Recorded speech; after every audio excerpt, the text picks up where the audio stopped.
Hello students, today's our topic of discussion is कि हमें ई रे और जो आपकी ओ रे है यानी कि एक्स्ट्रा ऑर्डनरी रे और ऑर्डनरी रे जो हमें निकोल क्रिस्टल से पास होने के बाद मिल रही है अकॉर्डिंग टू हाइगन्स थ्योरी, उसके बीच का फेज़ डिफरेंस निकालना है, उनके बीच का एंगल का डिफरेंस निकालना है। और वो एंगल का डिफरेंस आपको आउटपुट में किस टाइप की पोलराइज्ड वेव देगा वो भी आज हम देखेंगे। तो हमने ये कंसिडर कर लिया कि हमारे पास जो ऑप्टिकल क्रिस्टल है यानी कि जो निकोल क्रिस्टल है उसकी जो ऑप्टिक एक्सिस है वो रिफ्रैक्टिंग फेस के जो है वो पैरेलल है।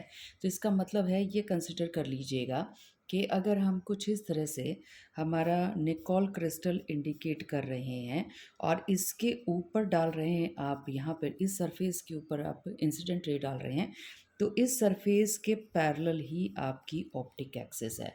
और आप ये जानते हैं जब ऑप्टिक एक्सिस इस सरफेस के पैरेलल हो तो यहाँ पे आपकी जो ऑर्डिनरी रे है और जो एक्स्ट्रा ऑर्डिनरी रे है वो एक ही डायरेक्शन में चलती हैं लेकिन डिफरेंट डिफरेंट वेलोसिटी से चलती हैं। तो यहाँ पे सारे के सारे केसेस हम यही सारी अजम्पशंस लेके, ये सिंगल अजम्पशन लेके चलेंगे कि आपके पास जो ऑप्टिक एक्सिस है वो पैरेलल टू क्या है, रिफ्रैक्टिंग सरफेस हमने कंसिडर की है। तो जो दो वेव्स ट्रैवल करेंगी वो सेम डायरेक्शन में करेंगी लेकिन डिफरेंट वेलोसिटी के साथ क्या करेंगी, ट्रैवल करेंगी। और ये भी मान लीजिएगा कि जो आपकी वेव्स ट्रैवल कर रही हैं क्रिस्टल के अंदर, उस क्रिस्टल की जो थिकनेस हमने कंसीडर की है वो स्मॉल डी कंसीडर कर ली है। तो अब हमें ये पता है अगर आपने एयर में डिस्टेंस ट्रैवल करवाया है लाइट से तो उस लाइट के डिस्टेंस को मैं डी ही कह दूंगी अगर डी ही ट्रैवल हुआ है। लेकिन आप कंसिडर कीजिए कि आपने एक क्रिस्टल के अंदर या किसी मटेरियल के अंदर आपने डी डिस्टेंस ही लाइट का ट्रैवल करवाया है और ये जो मटेरियल है इसका रिफ्रैक्टिव इंडेक्स कंसिडर कर लीजिएगा म्यू है। तो ये कहलाता है ऑप्टिकल डिस्टेंस लाइट का। तो यहाँ पे जो डिस्टेंस ट्रैवल किया गया है वो एयर के अंदर किया गया है और यहाँ पर जो डिस्टेंस हम ट्रैवल कर रहे हैं वो मीडियम में कर रहे हैं। तो जब हम कैलकुलेशन करते हैं या तो दोनों डिस्टेंसेस को एयर के में कन्वर्ट कीजिए या दोनों डिस्टेंसेस को मीडियम में कन्वर्ट कीजिएगा। तो ईजी ये है कि जो मीडियम में डिस्टेंस ट्रैवल हुआ है उसको हम किस में कन्वर्ट करवा लें, हम उसको एयर वाले मीडियम के अंदर अगर ये ट्रैवल करता तो कितना डिस्टेंस कवर कर चुका होता। तो यहाँ पे जो ऑप्टिकल डिस्टेंस है वो आपका refractive index multiple the times of the distance multiple the distance travelled in this optical material आपके पास आता है। ये ध्यान रखिएगा, mu naught D is the distance travelled by light in air. ये एयर में लिया है हमने और इसको कंपेयर किससे करके देख रहे हैं, मीडियम से। तो हमने क्या किया, हमने ऑर्डिनरी रे जो है उसका रिफ्रैक्टिव इंडेक्स क्रिस्टल के अंदर म्यू नॉट कंसिडर किया था। तो डिस्टेंस ट्रेवल कितना हो गया आपका, म्यू नॉट डी हो गया है। तो optical path covered mu naught D हो गया है। सिमिलरली जो एक्स्ट्रा ऑर्डिनरी रे है उसके लिए जो रिफ्रैक्टिव इंडेक्स हमने कंसिडर किया था वो म्यू ई कंसिडर किया था। तो इसका मतलब लाइट अगर एयर में चलती तो कितना डिस्टेंस ट्रेवल करती, म्यू ई इंटू डी कर ट्रैवल करती।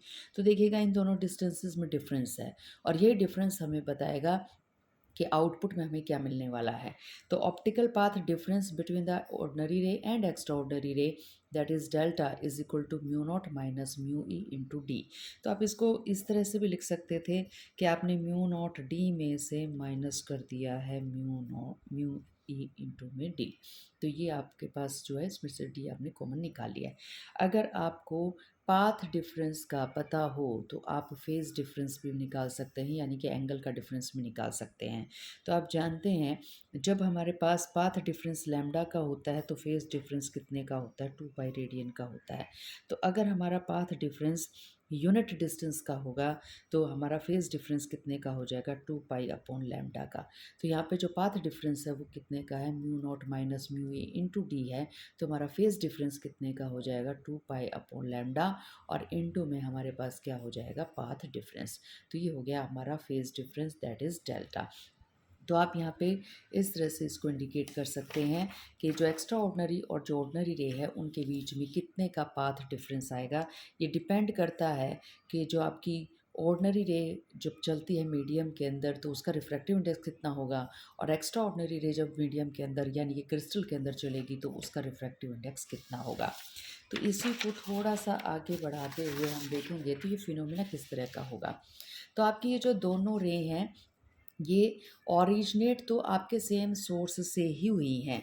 तो दोनों इकट्ठी निकल भी रही हैं क्रिस्टल के अंदर, लेकिन इनके साथ एक इशू ये आ रहा है कि एक अगर पेज के ऊपर ही वाइब्रेट कर रहा है एक का इलेक्ट्रिक फील्ड, तो एक का इलेक्ट्रिक फील्ड पेज के अंदर बाहर यानी कि परपेंडिकुलर टू वाइब्रेट कर रहा है। तो इस फिनोमिना की वजह से कि आपकी जो इनके प्लेन ऑफ पोलराइजेशन है ये आपस में कैसे हैं, परपेंडिकुलर टू ईच अदर है।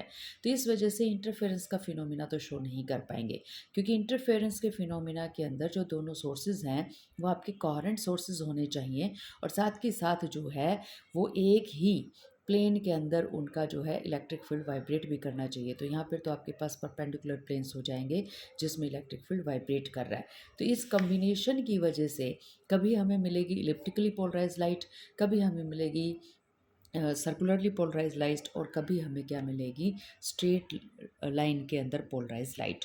तो ये दोनों सोर्सेज जो हैं आपके कोहेरेंट तो हैं, कोहेरेंट का मतलब फेज़ के अंदर तो हैं, क्योंकि डेल्टा देखिएगा कांस्टेंट है। तो लेकिन ऑर्थोगोनल है, और इसकी वजह से जो रिजल्टेंट इलेक्ट्रिक फील्ड आपका रहेगा, वो रिजल्टेंट इलेक्ट्रिक फील्ड आपका क्या करेगा, टू डायमेंशनल होगा। क्योंकि आप जब रिजल्टेंट निकालेंगे, एक मान लीजिए कि इलेक्ट्रिक फील्ड जो है आपका जा रहा है एक्स वाई प्लेन में, एक जा रहा है आपका वाई जेड प्लेन में, तो जब रिजल्टेंट निकलेगा वो भी किसी न किसी प्लेन में निकलेगा। तो इसका मतलब आप टू डायमेंशन की बात कर रहे हैं। तो टू डायमेंशन के अंदर या तो शेप आपको मिलेगी इलेक्ट्रिक फील्ड की एलिप्स मिलेगी, या मिलेगी आपको सर्कुलर, या मिलेगी स्ट्रेट लाइन। ये डिपेंड करेगा कि आपके पास फेज़ डिफरेंस कितने का है। डेल्टा जो आपके पास रिज़ल्ट आ रहा है वो डेल्टा आपका कितने का है। ऑर्थोगोनल एडिशन के बाद ये जो आपकी ई और ओ है ये तो हो गई आपकी ऑर्थोगोनल। इन ई और ओ को आप क्या करवा रहे हैं, आपस में ओवरलैप करवा रहे हैं। ओवरलैप होने के बाद आपको इलिप्स मिल रहा है, सर्कुलर मिल रहा है, ये स्ट्रेट लाइन मिल रही है। ये अब आगे आने वाले टॉपिक में हम डिस्कस करेंगे। तो इसी की कॉन्टिन्यूटी में देखिएगा, हमने कंसीडर कर लिया है कि ये जो दो रेज़ आपकी निकली हैं सेम डायरेक्शन में जा रही हैं, तो सेम डायरेक्शन में जा रही हैं, और हमने जो ये सेम डायरेक्शन वाला केस लिया था वो तब लिया है जब आपका जो ऑप्टिक एक्सिस है वो किस में होगी, रिफ्रैक्टिंग जो आपका सरफेस है उसी के पैरेलल होगी। तो एक जो आपकी चाहे एक्स्ट्रा ऑर्डिनरी मान लीजिए चाहे ऑर्डिनरी मान लीजिए, एक जो वेव है उसको तो मान लीजिएगा वो एक्स वाई प्लेन के अंदर जो है उसका इलेक्ट्रिक फील्ड वाइब्रेट कर रहा है, पोलराइज्ड है वो वहाँ पे। और जो दूसरा है, मान लीजिए इसको अगर मैं ऑर्डिनरी मान रही हूँ तो इसको मान लिया मैंने एक्स्ट्रा ऑर्डिनरी, और ये जो एक्स्ट्रा ऑर्डिनरी वाला पार्ट है, ऑर्डिनरी वाले से क्या होगा, परपेंडिकुलर होगा। तो ये अगर एक्स वाई प्लेन में वाइब्रेट कर रही है इसकी इलेक्ट्रिक फील्ड, तो इसकी इलेक्ट्रिक फील्ड मान लीजिएगा कि वाई जेड प्लेन के अंदर क्या कर रही है, वाइब्रेट कर रही है। तो इन दोनों इलेक्ट्रिक फील्ड्स को हमने क्या करवाना है, सुपर इम्पोज करवाना है। तो इसको देखिए किस तरह से मैथमेटिकल ट्रीटमेंट हम देंगे।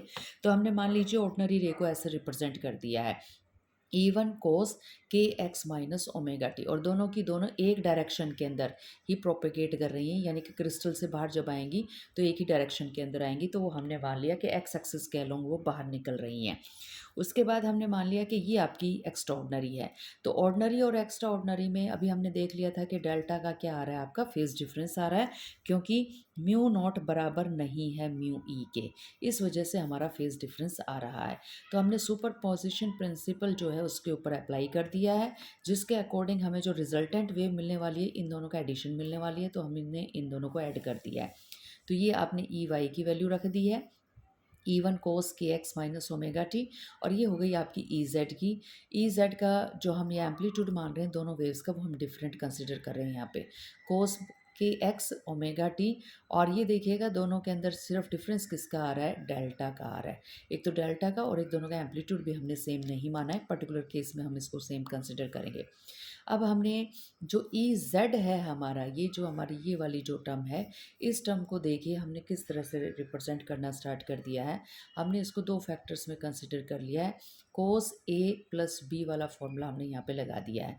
हमने ए को मान लिया के एक्स माइनस ओमेगा टी, और बी को हमने मान लिया डेल्टा। तो कोस ए प्लस बी को जब आप ओपन करेंगे तो आपके पास आ जाएगा कोस ए कोस बी माइनस साइन ए साइन बी।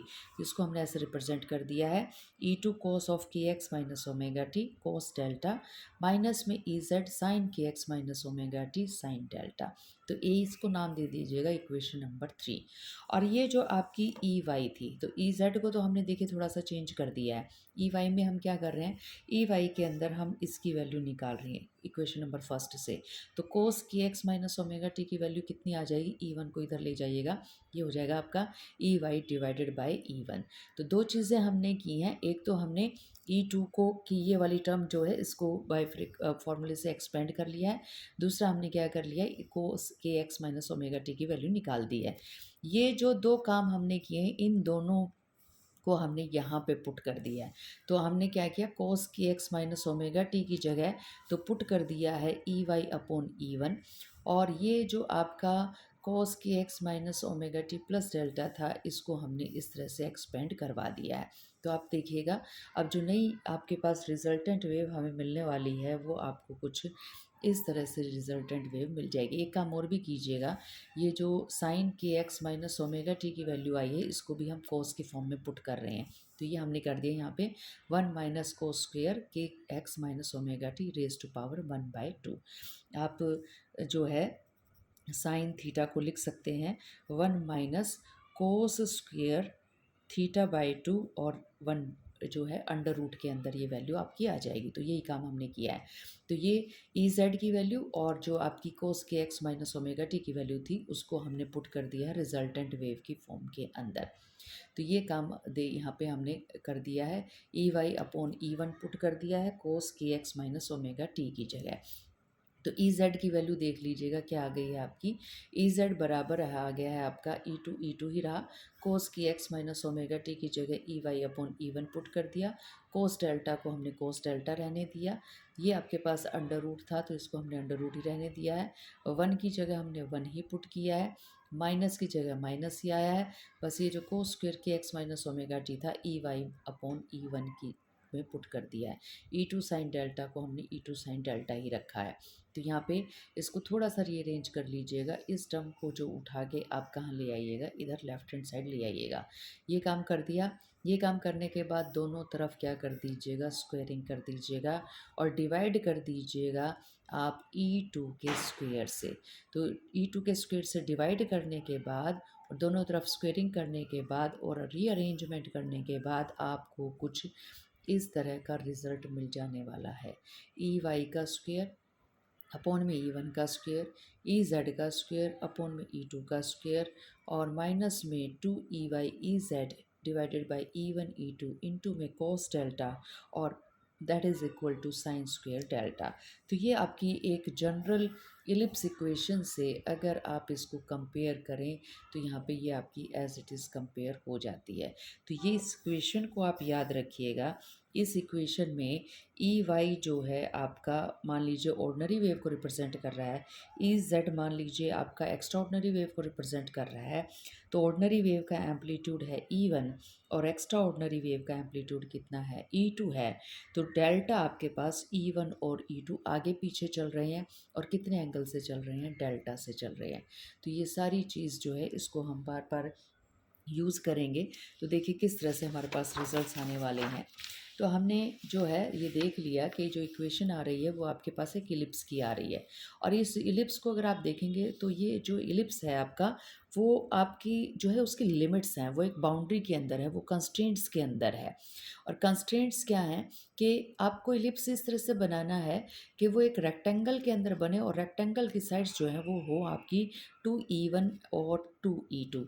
ई वन किसको रिप्रेजेंट कर रहा है, ई टू रिप्रेजेंट कर रहा है ऑर्डिनरी वेव के एम्पलीट्यूड को, ई टू रिप्रेजेंट कर रहा है एक्स्ट्रा ऑर्डिनरी वेव के एम्पलीट्यूड को। और वो आपका जो इलिप्स बनेगा, वो इलिप्स आपका इस तरह से बनेगा कि मेजर एक्सिस के साथ जो है मेजर एक्सिस बनेगी वाई एक्सिस पे।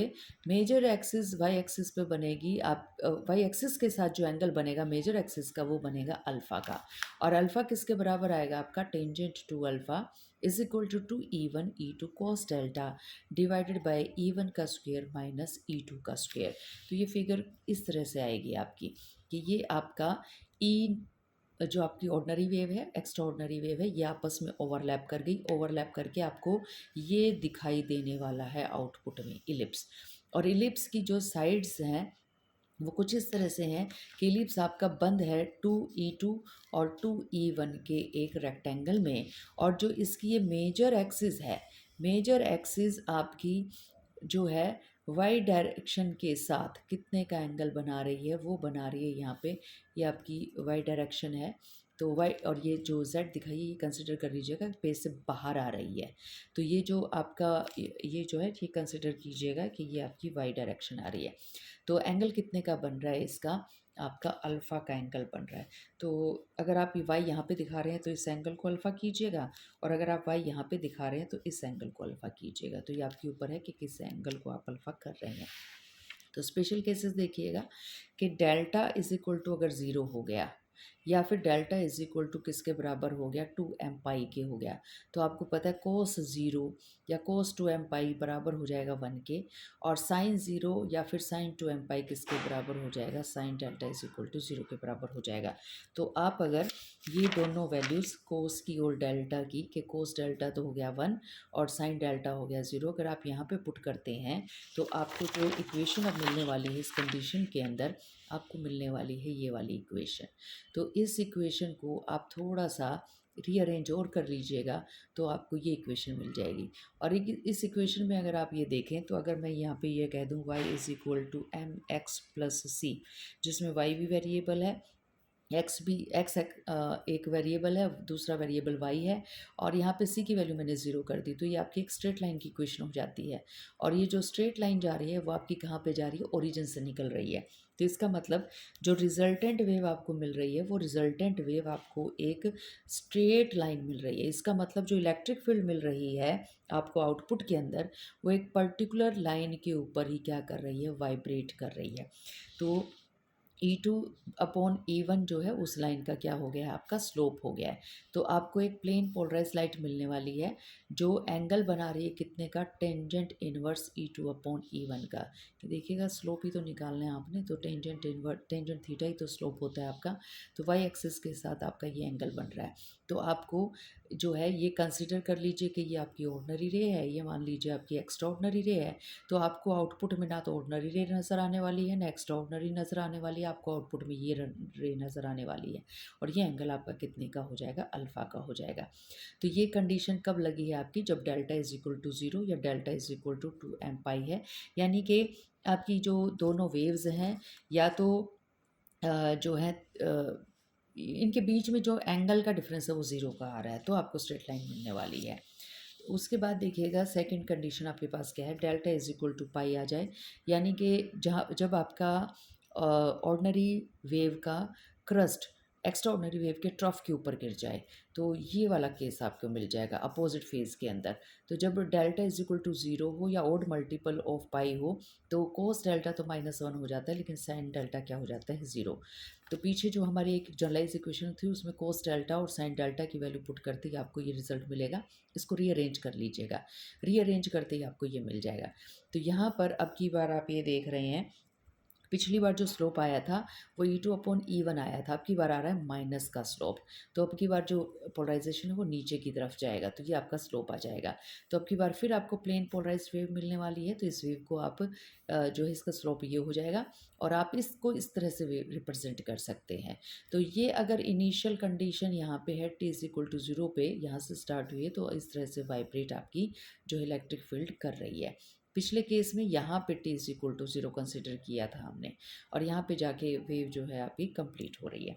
तो ये देखिएगा केस थर्ड क्या कह रहा है। केस थर्ड में अब की बार जो एंगल का डिफरेंस है वो आपने 90 डिग्री का लिया है, यानी कि पाई/2 का लिया है। तो आप अगर ओड मल्टीपल ले रहे हैं, 3/2 पाई ले रहे हैं या 5 पाई/2 ले रहे हैं या 7 पाई/2 ले रहे हैं तो आपको कॉस डेल्टा की वैल्यू 0 मिलेगी, साइन डेल्टा की वैल्यू 1 मिलेगी। पीछे जनरलाइज्ड इक्वेशन में आप जैसे ही पुट करेंगे तो आपको ये इक्वेशन मिलने वाली है। और ये इक्वेशन आप जानते हैं ये एलिप्स की इक्वेशन है, जिसमें जो मेजर एक्सिस है वो जो है लाई कर रही है आपकी कहाँ पे, वाई एक्सिस पे, और जो माइनर एक्सिस है वो कहाँ लाई कर रही है, आपकी जेड एक्सिस पे लाई कर रही है। तो आपको कुछ इस तरह से आपको एलिप्स मिल जाएगा। तो ये आपका जो है ये आ गया है आपका सेकंड केस। तो डेल्टा की वैल्यू अगर पाई/2 है तो फेज जो पाथ डिफरेंस है वो कितने का बनेगा, आपका λ/4 का बनेगा। और अगर आपने लास्ट केस में हमने देखिए क्या किया है, हमने डेल्टा की वैल्यू पाई/2 ही ली है, लेकिन अब की बार हमने क्या किया है, दोनों जो एम्पलीट्यूड थे ऑर्डिनरी वेव का और एक्स्ट्रा ऑर्डिनरी वेव का, दोनों का एम्पलीट्यूड हमने सेम कर दिया है। तो अगर आपने एम्पलीट्यूड सेम कर दिया तो इस केस में माइनर एक्सिस और मेजर एक्सिस आपको इसलिए मिल पा रही थी कि एम्पलीट्यूड सेम नहीं था, E2 is not equal to E1 था। लेकिन अगर ये E2 को आपने E1 की इक्वल कर दिया तो ये वाली फिगर आपकी इस फिगर में चेंज हो जाएगी। तो आपको आउटपुट में ये लाइट मिलने वाली है, यानी कि सर्कुलरली पोलराइज लाइट मिलने वाली है।